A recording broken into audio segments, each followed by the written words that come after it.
Assalamualaikum dan salam Sarawakku sayang. Buletin UKAS edisi malam 15 Julai 2021 bersama saya Fidai Hanan Sahni. Tumpuan berita. Kerajaan Sarawak telah mewujudkan Pusat Pemberian Vaksin Industri PPVIN sebagai sebahagian daripada usaha mempercepatkan proses vaksinasi COVID-19 dalam sektor perindustrian termasuk minyak dan gas sekaligus mencapai imuniti kelompok menjelang Ogos ini.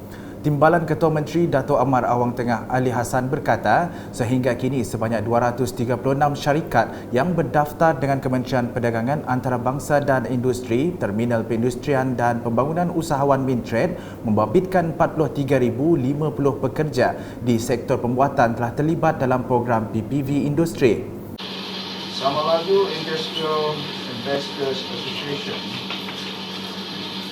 mainly in Bintulu, Samalaju Industrial Park, we have 47 companies, number of employees about 10,000. Sarawak Electronics Supporting Industries Companies Association, 24 companies,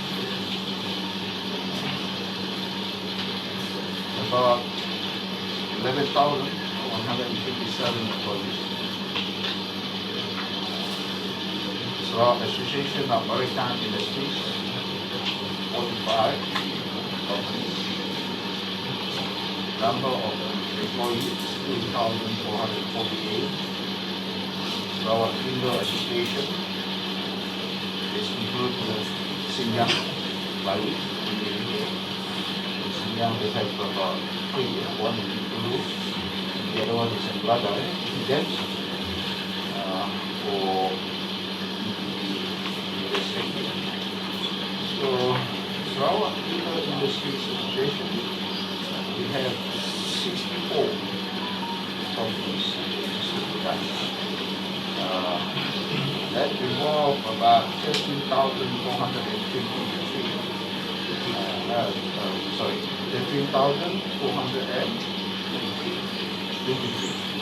Beliau berkata demikian semasa ditemui selepas mengadakan lawatan ke Pusat Pemberian Vaksin Industri PPVIN Shenyang Plywood bahagian Miri pada Selasa.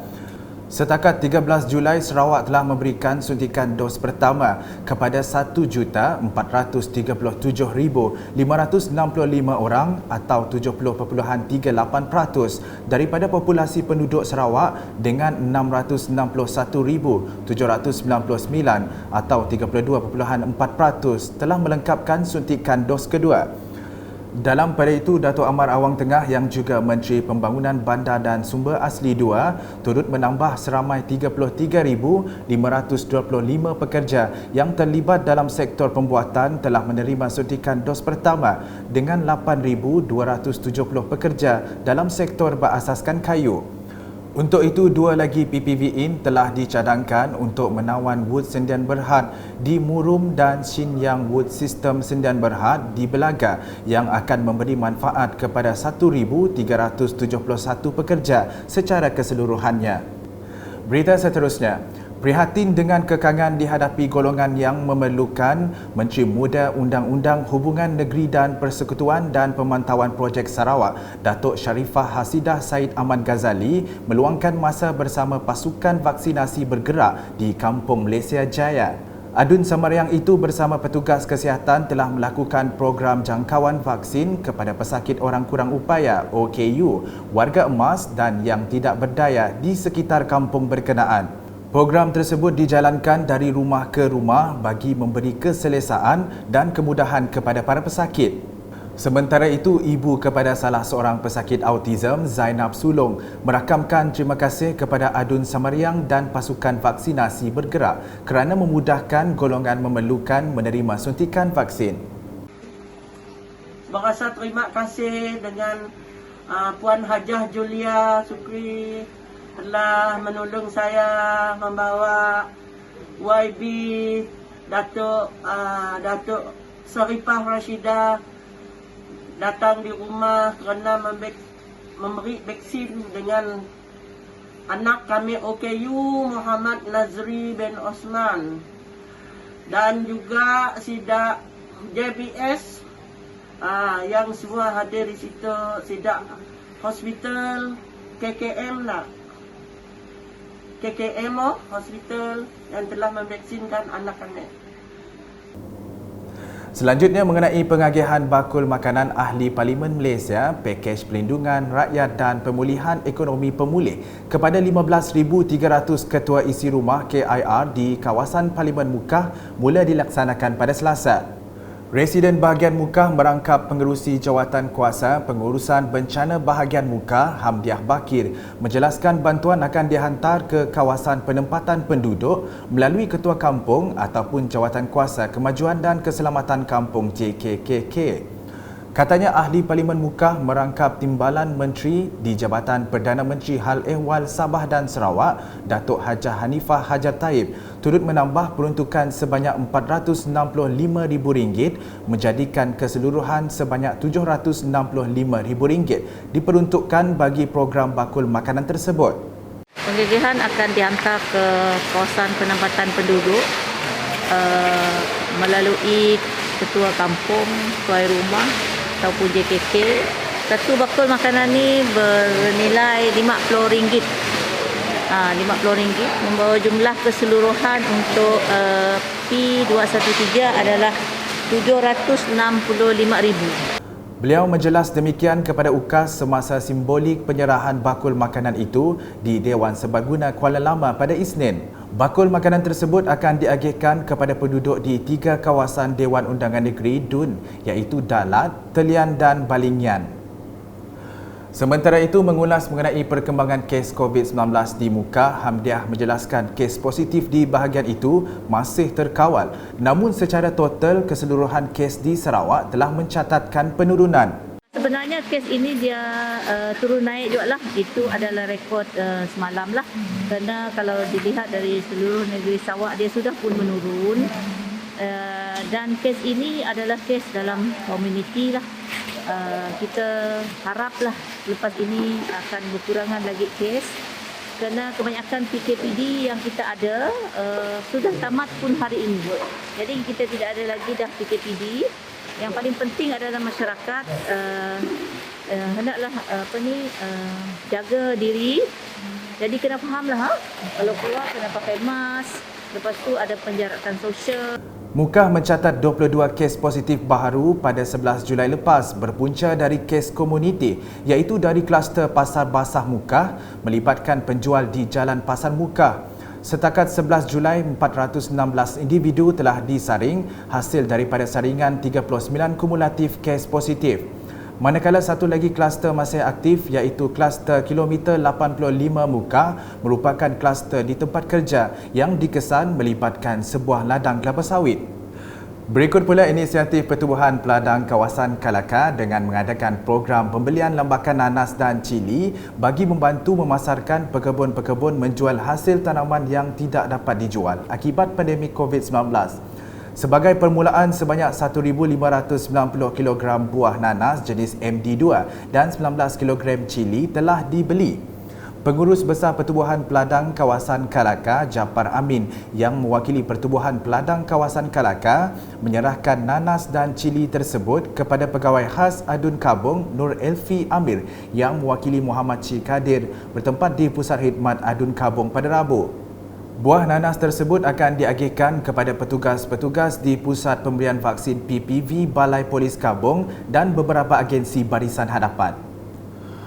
Di Kuching, Jabatan Kesihatan Negeri Sarawak JKNS memaklumkan satu kluster COVID-19 telah dikesan di Hospital Sentosa Kuching seperti yang telah diumumkan oleh Jawatan Kuasa Pengurusan Bencana Negeri JPBN Sarawak pada 14 Julai 2021. Kluster ini telah mula dikesan pada 12 Julai 2021 dan susulan daripada itu, aktiviti saringan termasuk pengesanan kontak telah dijalankan. Setakat 14 Julai 2021, seramai 56 kes positif COVID-19 telah dikesan melibatkan 24 orang petugas kesihatan, 28 orang pesakit dalam, seorang pekerja syarikat konsesi dan 3 orang kontak serumah. Beralih dengan laporan di Katibas, Seramai 145 orang penduduk Katiba Setengah dan Nanga Bangkit menerima suntikan vaksin semasa program imunisasi yang dianjurkan 2 hari di Klinik Kesihatan KK Nanga Bangkit. Program yang bermula pada 12 Julai itu menyaksikan seramai 76 penduduk dari rumah panjang kawasan Katiba Setengah dan sepanjang Sungai Bangkit mendapatkan vaksin dos pertama jenis Sinovac. Program yang bermula pada 12 Julai itu menyaksikan seramai 76 penduduk dari rumah panjang kawasan Katiba Setengah dan sepanjang Sungai Bangkit mendapatkan vaksin dos pertama jenis Sinovac. Manakala pada hari kedua, program tersebut dihadiri seramai 69 penduduk untuk mendapatkan vaksin. Penerima yang ditemui turut merakamkan terima kasih kepada kerajaan yang telah mengadakan program outreach tersebut bagi memudahkan mereka mendapatkan vaksin tanpa perlu ke Pekansong. Mereka juga berharap penduduk yang lain mengambil keputusan yang sama demi keselamatan diri dan orang lain. Selamat pagi ya semua. Jadi bakal pagi tu kita ya di Menua Bangkit tu atau Klinik Kibas bagian sorong. Bisik bejek besen hari sidak ya upis pengerai hari suampu. Tok melebih mana peluang kita laban kita itu nada ulah pasal sidak ambil peluang kita menulu. Mereka saya terima kasih lah ngagai sidak upis pengerai atau ke balas sidak desa. Jadi bakal pagi tu bakal kita ke tanya anak lalu takut lah. Laban pemanah uteto na pulai pemanah ke kita anak takut uteto na pediah betul mereka pengerai ke kita semua kita bala peninga harap ke kita anak sanggup hati lah nangka uliah jaga rimpu break sento anak takut nya aja. Terima kasih ya ada semua bala perintah lebih kami ke Benau lu atau sidak kata lu Bangkit kami itu udah berjaya klinik Nanga Bangkit. Jadi kita anak takut nak dia jamai nanti kita nak berjaya parai kita jamai. Terima kasih.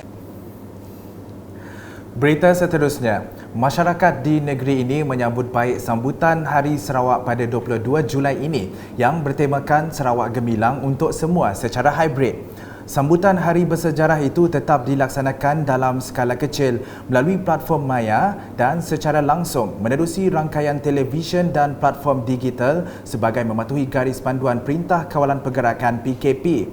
Wartawan UKAS sempat menembual beberapa orang ramai pada Khamis untuk mendapatkan pandangan mereka mengenai penganjuran Hari Sarawak kali ini. Menurut penasihat jualan Siddiq Zainal, walaupun sedang berdepan dengan pandemik COVID-19, namun selagi Sarawak di bawah kepimpinan Ketua Menteri Datuk Patinggi Dr. Abang Abdul Rahman Zohari Tun Datuk Abang Openg, rakyat mempunyai masa depan yang cerah seiring dengan visi Sarawak menuju ke arah digital. Ini itulah yang ada kepimpinan yang amat berhormat Perdana Ketua Menteri Tan Sri Abang Jo. Kami rasa kami ada confidence lah sebab kami dapat langkah visinya kepada Sarawak tu macam-macam jenis planning yang dah pola. So kami rasa confident dengan yang pun kepimpinan. So I look forward lah to see Sarawak akan jadi negeri yang termaju di dalam negara Malaysia tu. So I'm proud to be Sarawak lah. Yes. Syatila Malik pula menyatakan bahawa Hari Sarawak harus disambut agar dapat memupuk semangat patriotik dalam diri setiap rakyat. Hari Sarawak tu kita memang patut sambut sebab ia memupuk semangat kita terhadap negeri tercinta. Lagipun even though kita dilanda COVID-19 tu, tapi kita harus berterima kasih dengan Kerajaan Negeri Sarawak yang telah memberi bantuan si putus-putus. Sekira negeri Sarawak tapi seluruh Malaysia juga yang sentiasa memberi bantuan, and then kini tu pun kita dapat lihat banyak orang yang beri bantuan. Penggiat seni Syarim Effendi turut senada agar semua rakyat meraihkan Hari Sarawak untuk memupuk perpaduan dalam kalangan masyarakat berbilang kaum di negeri ini. Kita sebagai seorang Sarawak yang penuh dengan masyarakat majmuk berbilang kaum, so kita kena kekalkan perpaduan supaya tidak ada perpecahan sesama kita di bumi kenyalang ini. Sekian edisi malam bersama saya Fida Ihanan Sahni dan kru penerbitan. Berita lebih lanjut boleh didapati di semua platform media sosial UKAS termasuk portal ukas.sarawak.gov.my dan pastikan anda subscribe UKAS channel di YouTube. Salam UKAS.